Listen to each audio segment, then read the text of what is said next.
All right, ladies and gentlemen, hello. Welcome to the Franchise Empire newsletter, where we share with you specific franchise opportunities and some news in the world of Franchise Empire to help you own a money-making franchise.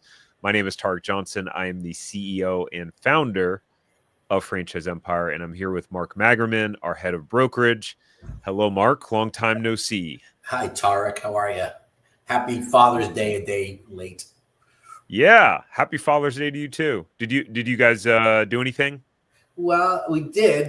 We were my wife and daughter. We went out, spent the day together, and went to a nice little brewery and sat outside and had a nice cold beer and just kind of enjoyed each other's company. And it was a nice day. So didn't get to see all my kids, but when your kids are grown up and adults, they have other agendas. So everyone checked in with me at least, so they didn't forget.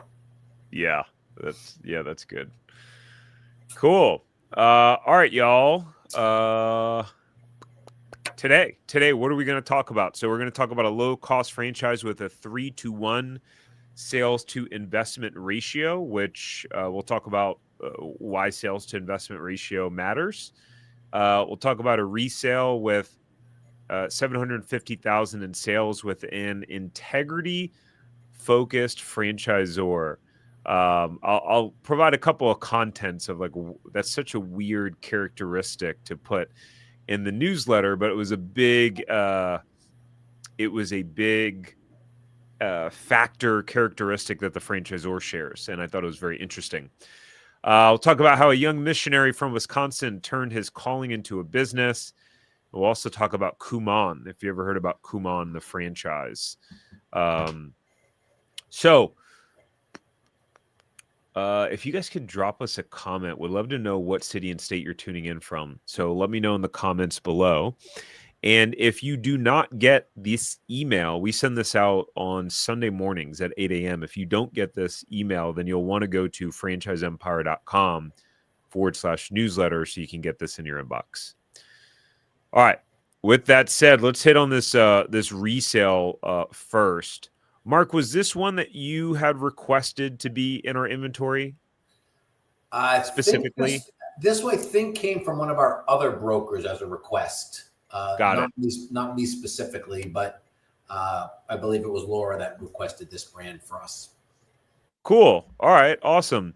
So Dreammaker Bath and Kitchen. I love the name personally. I don't, outside of the newsletter and what we're going to share, I don't have any direct experience with the brand, but someone on our team does. I think it's helpful to provide the transparent color and context to it. If you don't mind, Tara, I'd like to make a comment on this. I know it's not my right time to speak yet, but on that note, I think it's important.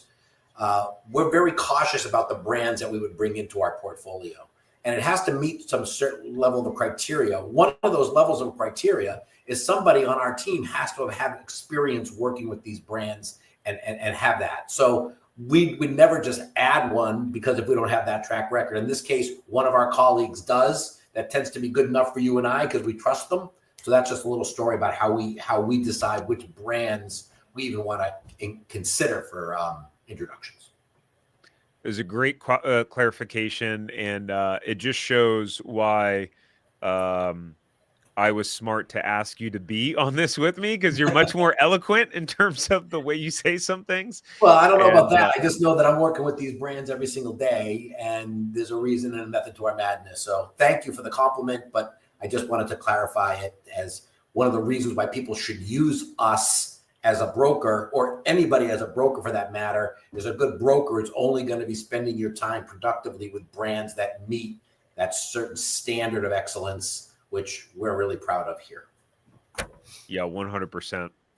So I'll tell you just a little bit about Dreammaker. They're a top-tier kitchen and bathroom remodeling franchise, and one of their emphasis is on their faith-based values. So for those of you, if that's important to you, could potentially be just a great brand overall. When I was going through their website preparing this newsletter, they were adamant about their values and about putting people first. They said their slogan is Dream Makers' bottom line is people, Like that. which is really interesting. And actually, I just so happen to be reading this book because to me, I'll show you the book in a second. I don't know, running a business and it being financially successful, like to me, that's not the most important metric. Like, okay, so you run a company, you start a franchise, you start a business, it's wildly successful. You're miserable. You treat people like crap. No one wants to stay working with you for any period of time. And your personal life's completely all out of sorts, right? Like, I don't think anyone would want to pay that price just for monetary success. But I've started to read this book. It's called God is My CEO, and it's following God's principles in a bottom line world, which I thought was very interesting on how to lead the right way. So this brand feels like that's very important to them as well. Since 2011, average unit sales have grown by 206%, which is pretty significant, with the average system-wide gross sales reaching about 1.46 million per unit in 2024. That's according to their 2025 FDD. Ladies and gentlemen, I forgot to do something that is important. So this will be here for about 5 seconds.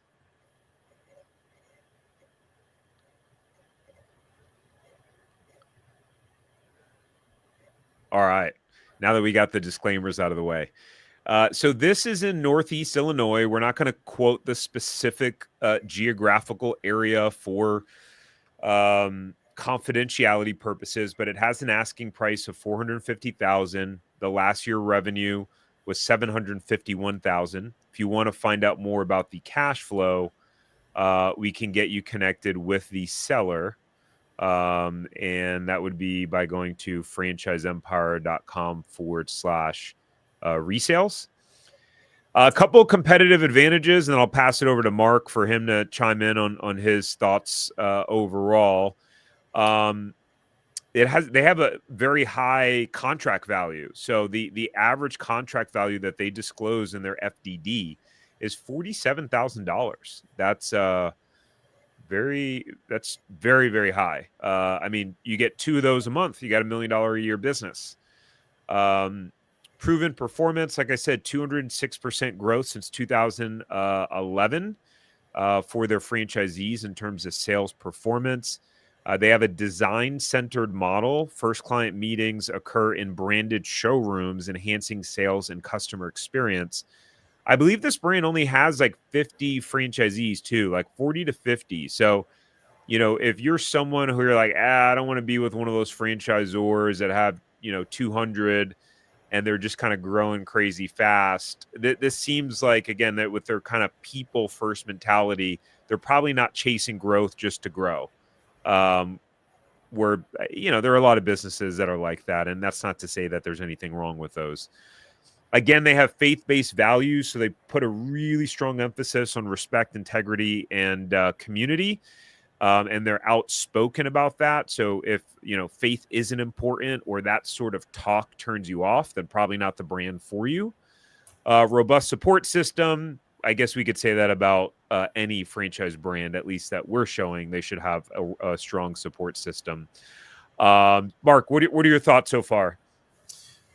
It's a category. It's a challenging category in kitchen remodeling, and most of that is because when we talk to candidates, whether it's a resale or it's not, a lot of people always ask us, "Is it a recession-proof business?"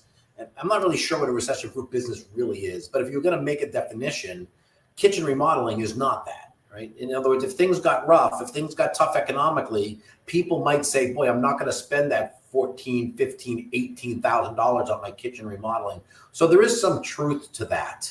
But it's also, if you know, or if you've done kitchen remodeling, it's usually, I'm trying to say this in a way that makes sense, but if, you need discretionary income to be able to do things like this, whether you're tapping into the equity of your home or not. So usually the people that are customers of a brand like this are able to weather those kind of storms. So, and again, all you have to do is look at their growth from 2004 or 6 on and show how they're growing. And there have been a couple of periods during those timeframes since 2011 that haven't been great financially. So I just tend to believe that it is an opportunity for the right candidate, regardless of economic conditions.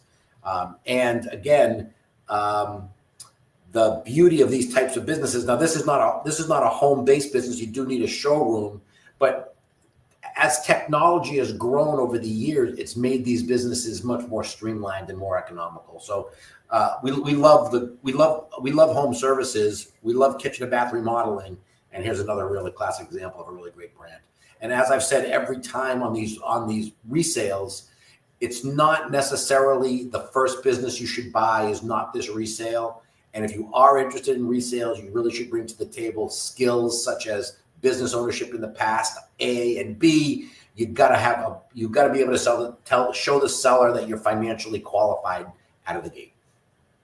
Yep, 100%. Great commentary there. Overall, hey, strong opportunity. I mean, walk into a business that if it's selling for $450, that should mean that there's some juice in the squeeze, especially with prior year revenue of $750,000. Again, they call it average retail sales deliver over 1.4 million in revenue, and they specifically quote their gross profit margins. So that's helpful. They disclose some interesting numbers in their FTD, and what I find is the more that a franchisor shows, the better, and they tend to show a good variety of metrics: top line sales, average ticket, gross profit margins, and then breaking it down in segments, which I thought was very helpful. I would add, as part of your due diligence, if you were interested in something like this, is you need to find out what role the current owner has. In other words, is the current owner an essential employee, in which if that owner is gone, that person needs to be replaced or not. So again, all part of the due diligence that comes up with looking like successful resales, which is what 100%. And to add to that, when you're buying a resale, especially like this, you should only buy this if your intention is to be full-time in the business for the first 12 to 24 months. If your intention is not to be full-time in the business in 12 to 24 months, I would say then don't bother. Even to add to that, Tarek, if that was the case, chances are the seller wouldn't even consider you as a candidate for that, because the seller is probably somebody who wants to see the business end up in the right hands.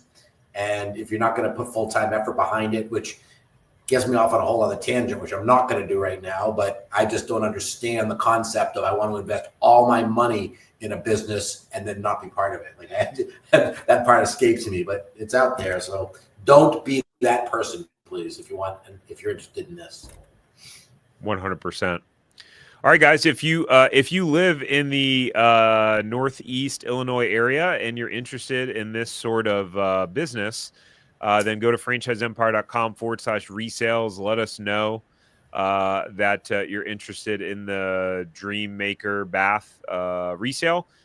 Or if you're watching this and you're going, hey, yeah, I want to see if I'd like to know if there are any resales in my specific area or market, then go to franchiseempire.com/resales and we can check on that for you. And at some point, we're going to have some cool system where we're able to update y'all via email if you have things in your area. But that's like hot off the press and is probably at least 2 months away. Yes, I agree. Matthew is was this one of yours, Mark? I think so. I think this was our guy, Chris. This was Chris. Okay, cool. Here, why don't you tell us about, you don't have to read it verbatim, but you You want to tell us a little bit about Matthew? Yeah, so Matthew's a young guy, and we're finding that franchise owners now are a tremendous option for the younger generation. I'm seeing guys, ladies and gentlemen in their 20s and 30s who are stepping into it. Matthew's the young guy, he's a missionary, lives up in Green Bay. I never asked if he was a Packer fan, but I think you have to be a Packer fan if you live in Green Bay. So we'll see. Always felt called to serve others, but also wanted to build something on his own. He'd been looking for a while at the franchises. Nothing really fit exactly right. It's tough unless you engage in a really good broker, which he ultimately did. And more importantly, when he joined Franchise Empire, we have this amazing program called Zero to Profitable Franchise System that we actually give to our candidates so they can become a lot smarter. And I don't think it's a coincidence that once he engaged in this program, Tarek, he became, the pathway to his ownership was a lot clearer. But again, we helped him on his goals and his values, did the legwork to find the opportunities that were aligned. And he ultimately was introduced to a brand called Pink's Window Services, which is a very successful franchise owned by Resi Brands. We've had, as you know, Tarek, several examples of candidates of ours who have been introduced to Resi Brands. It was introduced to it. It was really kind of cool. Again, I was kind of a third party here, but talking to the broker, it just kind of happened quickly. He found it. He knew what he was looking for through the help of Franchise Empire, and he just kind of locked on to this brand really, really quickly. Found the territory, went to the discovery day, signed his franchise agreement, and now he's cooking with gas, getting ready to run a nice little business. So this is a great testimonial. Again, I guess we're patting ourselves on the back here a little bit, Tarek, but that's okay once in a while. The Zero to Profitable Franchise Program is a tremendous value. It really helps candidates get smart about the process of buying a franchise. And then you get to augment that by being introduced to any one of our professionals who've done it before. So anybody who's listening who hasn't taken us up on this yet, what are you waiting for? Yeah. What are you waiting for? All right. Well, congratulations to Matthew. I mean, at the end of the day, we are all very intentional here about our primary intention is to help you, whoever you are that's watching, but the person that has entrepreneurial goals, whether it's your first time or whether you've done owned a business before, but it's to help you own a money-making franchise and help guide you in the best direction to succeed as possible. With that said, we've got our franchise of the week. So, Mark, you want to take it away? Sure. Bloomin' Blinds is one of the country's fastest growing blinds, window covering type businesses. Mobile, home-based franchise, which again is a clear winner, specializing in the sales, install, repair, and cleaning of coverings of windows, blinds, shades, shutters, solar shades, awnings, and pergolas. Unique model includes an ongoing of maintenance services, boosting recurring revenue, and operations revolve around on-site visits. You don't need a storefront, which makes it very scalable for owners to grow. And when we talk about scalability, which we do a lot with these home service brands, scaling this business, going back to my life at Five Guys, the only way we could scale our business was to cough up $1 million and build a darn restaurant and go through all those headaches. These types of businesses, once you hire 2 additional service techs and lease another vehicle, you're off and running. So you get a real opportunity to scale these businesses really quickly. This was a family-owned business in 2001. Most of the better franchises, at least most of the ones that we would work with, never started out as a franchise. They started out as a family-owned business and perfected the model and then became interested in franchising. And a lot of times, I don't know if that's the case here, but a lot of times they franchise because customers are calling them up saying, hey, I want to run one of your businesses. So I think this is how this one grew. Franchising became ancillary after they became successful. So they've got over 50 locations now nationwide. The franchise fee, just a quick definition on that, is If you do your due diligence, you find yourself falling in love with a brand and you become a franchise owner, you will be asked to pay that franchise fee the day you sign the agreement. And if you see here where it gives you discounts, the more territories that you buy, if you are involved with Franchise Empire or one of our brokers, we're always urging our candidates, if they can afford it, to buy multiple territories. It gives you so much of a larger runway to scale. Royalties, which is the money that you would pay the franchisor on a monthly basis, which is how they're able to stay in business.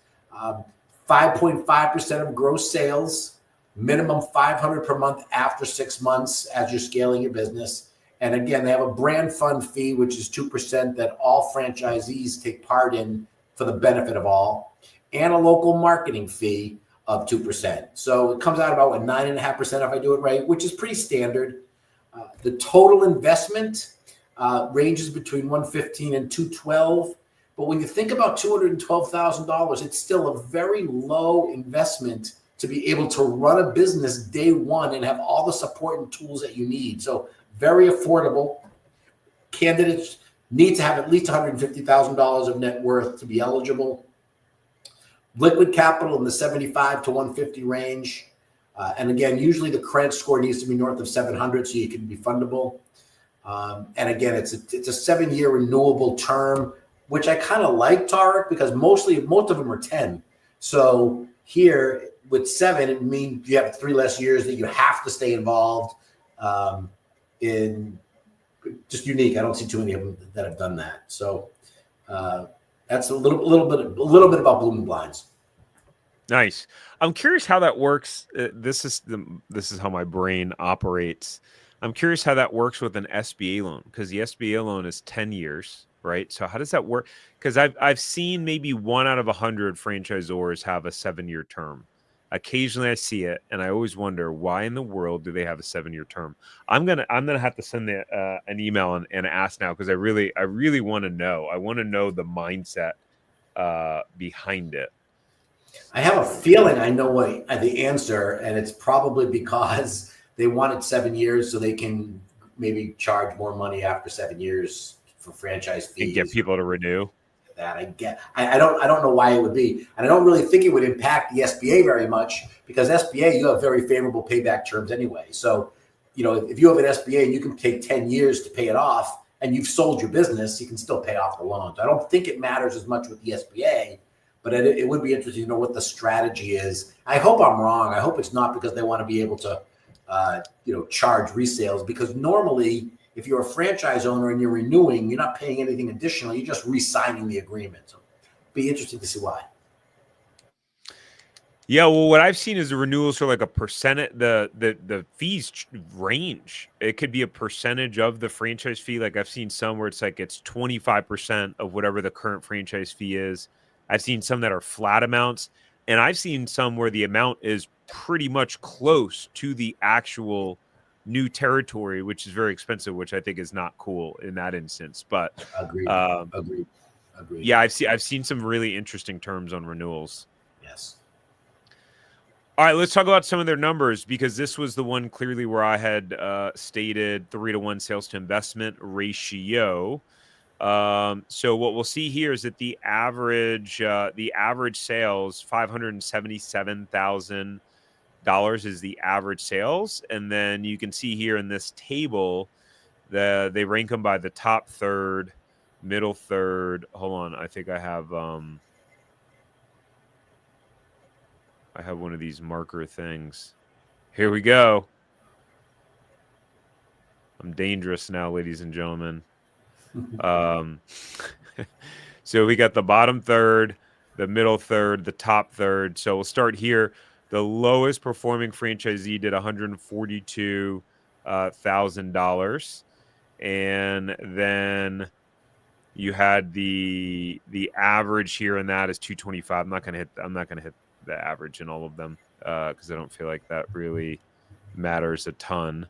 But let's see. In the middle third, you got the average doing 432,000 in sales, and the top 1/3. So 1 out of 3 franchisees are in this range, and of course in the others. The average there for the top 1/3 is just over $1 million, with the highest franchisee doing $2.7 million in sales. And those numbers really check out with the low startup cost that are involved with this business. The math does check out. Hands-on operator or manager or leader. So that's the ideal franchise candidate for this. You want to start out either being in the field, doing the sales consultations with people, closing the deals, or managing, your small team of tech focused on sales and growth, looking for hands-on operators. This is not a like, hey, bring on someone you want to work 5 hours a week or 10 hours a week. Again, at Franchise Empire, we're pretty vocal about what it takes to be successful as a franchisee. So we're always going to be pretty straight up with you. If I could pound that point one more time, Tarek. So when it says or managerial leader, it doesn't mean, to Tarek's point, put an ad on Indeed for somebody who wants to manage a blinds business. It means somebody that you're going to give some equity of the business to. So it's going to be a business partner of yours who's going to have at least 10% equity, in our opinion. That way, you're having somebody who's got skin in the game, who's going to drive the business. But also, and this is clearly a byproduct if you have the capital, which is why you can't be undercapitalized in these businesses. But if you do have the capital, which is what we did in our business, hire that equity partner and have both of you go to training and have both of you run the business. So you, as the owner, have the knowledge it's going to take as you decide to pull yourself off that business. But you can't mess around with this. And as Tarek says, this is not the kind of a business in which you buy the business, put someone in place, and then go back to your full-time job and cross your fingers and hope things are going to turn out well for you. Because as we all know, hope is not much of a plan. 100%. All right, customer-facing communicator. So in the beginning, you're going to be spending a lot of your time in customers' homes. You're probably going to do most of the owners that I've seen in these businesses, they start out doing the sales. And so that would likely be the case with yourself as well. So you got to be comfortable. This isn't the business for someone who's super introverted and only likes like logistics and operations. That this would not be the business for you. There are others that may better suit your skill set and needs, but not this one. Sales minded with a service heart. And by the way, I got this from their collateral. These things. I thought that was interesting. Sales minded with the service heart. So, basically what that's saying is, hey, you got to produce revenue, but you got to be willing to not only do what's right, but also you're in a business where there's specific mechanical components to it. And you're in there trying to help people. They have tech-friendly systems. They have their own CRM. They use AI-driven marketing. And this business is primarily a Monday through Friday business, by the way. So something pretty interesting about it. Something that I didn't really consider before we bought our franchise was that we were going to be open 364 days a year. 363, I'm sorry. We were closed on Christmas and Thanksgiving. So obviously a business like this is better suited for your lifestyle. We would open in the summer at 6:30 a.m. and close at 9 p.m. So you're open for 15, 16 hours a day. I don't know that we need to hit on all of these, Mark, but do you want to cherry pick 2 or 3 that you like? Yeah, I would say the fast ramp up is significant. Again, coming from my franchise experience, when you're dealing with brick and mortar or storefronts, boy, you don't have the luxury of being open that quick. So you're spending a lot of money to get a business started without any return on that investment. But in these type businesses, because they're relatively simpler model-wise, you can be generating income within 90 days of signing your franchise agreement, start paying back that debt service that you have. That's really significant, I think. And again, just the ongoing support. Yes, every franchisor gives support, but 2-week initial training, including marketing and the CRM and the AI lead generation and the call center, that 2 weeks is very valuable. A lot of them don't go quite that far. So those are the 2 that stand out to me. Nice. Fantastic. Sweet. So our overall take, guys, is just a really efficient model, low overhead. There's some recurring revenue opportunity here. And in terms of the sales to investment ratio, can offer something uh, which is not too big of a bite to chew off for those of you who think, do I have to have a ton of money to open a franchise? Do I need five, six, seven, $800,000? The answer is no. The answer is no, you don't. I'll add one other point here too, especially in these home service brands when you're dealing with blinds and windows and things. Boy, a husband-wife team would be dynamic as well, right? So let's say that the wife is really good in front of the customers, and the husband is more of either an installer type person or hands-on mechanically, or even the back-end office support person. But boy, a dynamic tandem would be fantastic here to really hit the ground running. Yeah, I have a quick story on that to drive that point home. But before I hit that, guys, if you are interested in this specific franchise, you want to know, hey, do they still have territory available in my area? Is my neighborhood, is that still available?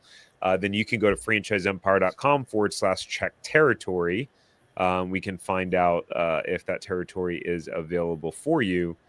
And with that said, even if this particular one isn't, there may be some other brands that align with your financial, lifestyle goals, etc., your skill sets that may be available where we'd be able to check for you.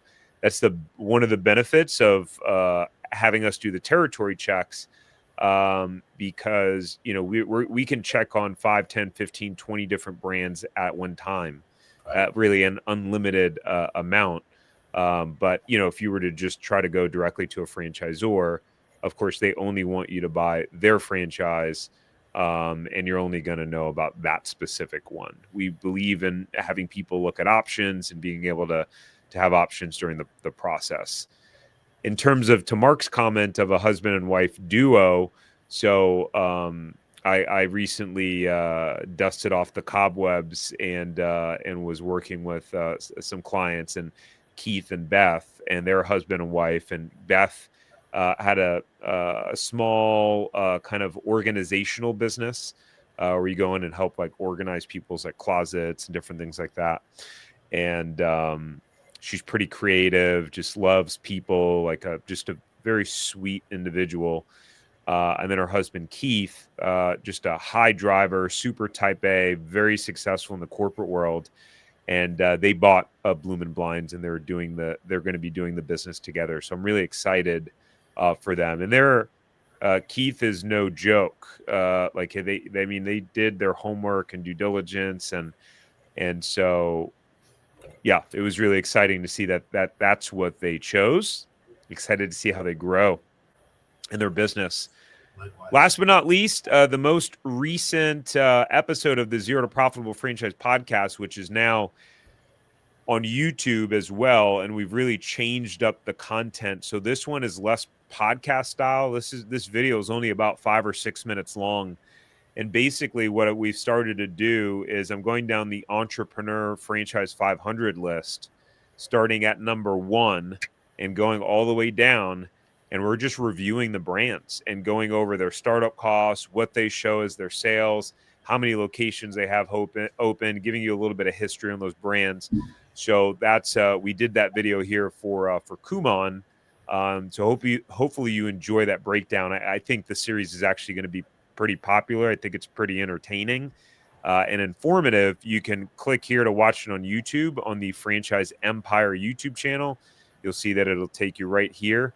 And make sure you subscribe to it. If you go to videos, and then you can see the latest, or you can actually listen to it on podcast platforms as well. But that's it, guys. If you got value out of this, and if you like these newsletters, make sure to hit the like button wherever you're watching, YouTube, LinkedIn, etc. It helps this to get shown to more and more people. Mark, anything else you want to close with? No. Again, a couple of great stories to share today, great brands. And if anybody has any questions at all, then please reach out. We would love to chat with you and at least introduce the way we help all of our candidates and by the end of this year, 2025, I think when the dust settles, we'll probably have 75 or 80 new franchise owners as a result of our engagement with them. So no time like the present. If you're thinking about it, let's get started. Give us a ring or give us a click. Don't call us. No, I'm just kidding. There's no such thing as phones anymore. I keep forgetting that. No such thing as phones. No one calls anybody anymore. I was sitting down. I played golf yesterday, and early yesterday morning, I was fortunate to get paired up with, because I was going out as a solo. I got paired up with a group of 3 guys. One was the Uncle Joe. He was like 75. Yeah, 75. Cool guy. Used to be a mushroom farmer. Interesting. Then it was his son-in-law and his nephew. And we were sitting down afterwards, and we were just kind of talking about like the age of technology and stuff that we're in, and that people don't realize. There was a meme online about how it said, "Hey guys, you don't realize when you would call your friend, you literally would have to call their home phone. Their parents would pick up, and you would have to sit there on the phone talking to their parents while you waited for your friend to come to the phone." And it's like, man, I do remember those days. So it's crazy how different life is. And I'm sure you have a lot of those stories. If you're going to lay that one on, then I'll lay this one on because I'm older. Back when they had the old rotary phones, they were attached to the wall and the cord was only 2 feet long. So as you're talking, if the phone was in the kitchen, like we grew up, we had one phone, it was in the kitchen. So if I'm talking to somebody and it's a personal conversation, I'm standing there. My mother didn't feel any obligation to leave the room while I was speaking. So I just had to talk and whatever was going on. So yeah, a little bit different. When I share that story now with the young generation, they're like, wow, it was really, really rough for you back then. And I'm like, no, it's really rough for you guys now. We had it really simple back then. So funny story. Right? Yeah. I remember when it was cool to go play outside. I would just play outside for hours. Nowadays, change your school clothes and go outside. And my mother would ring a bell, and if we came in for dinner, we ate. And if we didn't come in for dinner, the dinner didn't get eaten. So totally up to you. A little bit different than it is nowadays. That's for sure. Yeah, 100%. All right, guys. You guys have a good rest of your day. Thanks, Mark. Thanks, everybody. Thanks, Tarek. See ya.